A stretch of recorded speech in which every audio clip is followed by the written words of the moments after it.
తెలంగాణలో ప్రభుత్వం మారింది మొదలు పార్టీ ఫిరాయింపుల పర్వానికి తెరలిచ్చింది. కారు దిగి అధికార కాంగ్రెస్ వైపు అడుగులు వేశారు పలువురు బీఆర్ఎస్ ఎమ్మెల్యేలు. అలాంటి వారిలో దూకుడుగా వ్యవహరించిన ఆ నాయకుడు ఇప్పుడు కాస్త భిన్నంగా రియాక్ట్ అవుతుండడంతో పొలిటికల్ గా ఆసక్తి రేపుతోంది. గ్రేటర్ రాజకీయాల్లో కీలకమైన ఆ నేత ఎందుకలా చేస్తున్నారు? ధ్యానం దారెటు మళ్ళీ కండువా మార్చేస్తారా? మొన్న అల్లు అర్జున్, ఇప్పుడు కేటీఆర్. మాజీ మంత్రి మాటల వెనుక మర్మం ఏంటి? మాజీ మంత్రి ఖైరతాబాద్ ఎమ్మెల్యే దానం నాగేందర్ వ్యవహార శైలి ఇప్పుడు టాక్ ఆఫ్ ది స్టేట్ గా మారింది. ఉమ్మడి రాష్ట్రం నుంచి గ్రేటర్ హైదరాబాద్ రాజకీయాల్లో కీలకంగా వ్యవహరిస్తున్న ఆయన దూకుడు స్వభావంతో విలక్షణమైన నేతగా గుర్తింపు తెచ్చుకున్నారు. 1994, 1999, 2004 ఎన్నికల్లో ఆసిఫ్ నగర్ ఎమ్మెల్యేగా గెలిచిన దానం 2009లో ఖైరతాబాద్ నుంచి గెలిచారు. మొదట టీడీపీలో, ఆ తర్వాత కాంగ్రెస్ లో రాజకీయం చేసిన నాగేందర్ 2014 దాకా మంత్రిగాను పనిచేశారు. అప్పట్లో ట్విన్ సిటీస్ మొత్తం తన రేంజ్ లో హవా నడిపించారు. రాష్ట్ర విభజన తర్వాత తెలంగాణలో బీఆర్ఎస్ అధికారం దక్కించుకోవడంతో కాంగ్రెస్ కండువా వదిలేసి కారెక్కేశారు. 2018 ఎన్నికల్లో మరోసారి ఖైరతాబాద్ నుంచి విజయం సాధించిన సిటీ పొలిటికల్ ఈక్వేషన్స్ లో మంత్రి పదవి దక్కలేదు. గత 5 ఏళ్లు సాధారణ ఎమ్మెల్యేగానే కొనసాగిన దానం 2023 అసెంబ్లీ ఎన్నికల్లో కాంగ్రెస్ పార్టీ గెలవడంతో మళ్లీ రూటు మార్చేశారు.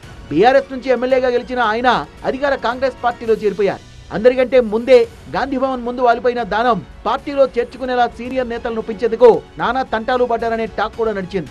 బీఆర్ఎస్ ఎమ్మెల్యేగా ఉన్న దానంను అనూహ్యంగా పార్లమెంట్ ఎన్నికల్లో సికింద్రాబాద్ నుంచి నిలబెట్టింది కాంగ్రెస్. ఆ ప్లాన్ పెద్దగా వర్కౌట్ కాకపోయినా పార్టీ గట్టి పోటీనే ఇవ్వగలిగిందనే అభిప్రాయం ఉంది. కాంగ్రెస్ లో చేరాక పాత పార్టీ బీఆర్ఎస్ పై దూకుడుగా విమర్శలు గుప్పించిన దానం ఫిరాయింపులపైన అలాంటి వ్యాఖ్యలు చేశారు. మరికొంతమంది ఎమ్మెల్యేలు కాంగ్రెస్ లోకి రాబోతున్నారంటూ బాంబులు వేలుస్తూ వచ్చారు. కాంగ్రెస్ ది ప్రజాప్రభుత్వం అంటూ హస్తానికి తాను నేస్తమన్నట్టుగా వ్యవహరించారు. సడన్ గా ఇప్పుడు ఆయన స్వరంలో తేడా కనిపిస్తుండడం రాజకీయ వర్గాల్ని ఆశ్చర్యపరుస్తోంది. తాజాగా ఓ ఇంటర్వ్యూలో అంశాల వారీగా ఆయన చేసిన వ్యాఖ్యలు రాష్ట్ర ప్రభుత్వానికి ఇబ్బంది కలిగించేలా ఉన్నాయన్నది కాంగ్రెస్ వర్గాల్లో వినిపిస్తున్న మాట. హైదరాబాద్ ప్రజల్ని అర్ధాంతరంగా నడిరోడ్డుపై పడేస్తారా అంటూ హైడ్రాపై ఆయన చేసిన వ్యాఖ్యలు పెద్ద దుమారమే రేపుతున్నాయి. అంతేకాదు తన వ్యాఖ్యలకు కట్టుబడి ఉన్నట్టు కూడా ప్రకటించారు. పేదల జోలికొస్తే ఊరుకునేది లేదంటూ గతంలోనే హైడ్రా కమిషనర్ పై మండిపడ్డ దానం సీఎం ని కలిశాక కాస్త మెత్తబడినట్టే కనిపించినా అదేం లేదనే విషయం ఇప్పుడు స్పష్టమవుతోంది. తర్వాత అల్లు అర్జున్ అరెస్ట్ ఎపిసోడ్ లోనూ ఎవరూ ఊహించని విధంగా స్పందించారు దానం.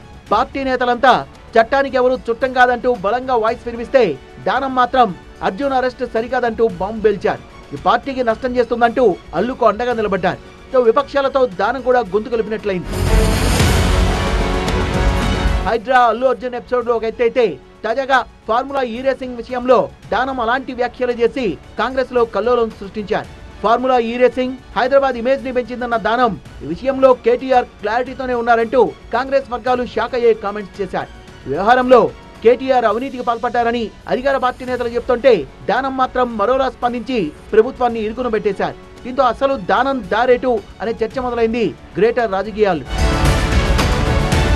దానంలో ఇలా సడన్ చేంజ్ రావడానికి కారణం లేకపోలేదనే ముచ్చట కూడా వినిపిస్తోంది. కొన్ని ఒప్పందాలతోనే ఆయన పార్టీలో చేరారని, వాటిని ప్రభుత్వ పెద్దలు పట్టించుకోకపోవడం వల్లే ఆయన ఇలా వ్యవహరిస్తున్నారనే టాక్ నడుస్తోంది. అలాగని ఇబ్బంది పెట్టేలా మాట్లాడిన ప్రతిసారి పిలిచి మాట్లాడే అవకాశం ఇప్పుడున్న సర్కారులో లేదు. అందుకే ఆయన్ను లైట్ తీసుకున్నారనే అభిప్రాయం వ్యక్తమవుతోంది. ఒకవేళ నాగేందర్ ది బెదిరింపు ధోరణి అయితే దేనికైనా సిద్ధమనే సంకేతాల్ని పంపుతోందట కాంగ్రెస్. మరోవైపు అనర్హత వేటు పడితే ఉప ఎన్నికలు ఖాయమని బీఆర్ఎస్ ఆశగా ఎదురు చూస్తున్న వేళ హస్తం పార్టీ హ్యాండ్సప్ అంటే దానం పరిస్థితి ఏంటి అన్నది అంతు చిక్కడం లేదంటూ పార్టీ వర్గాలు గుసగుసలాడుకుంటున్నాయి. బీఆర్ఎస్ ఎలాగూ దగ్గరకు రానిది కాబట్టి రెంటికి జడ్డ రేవడవుతారా అనే చర్చ జరుగుతోంది. అయితే కాంగ్రెస్ కి కంట్లో నలుసులా మారిన దానం దారికొస్తారా లేక ఇలాగే ముందుకెళ్తారా అనేది చూడాలి.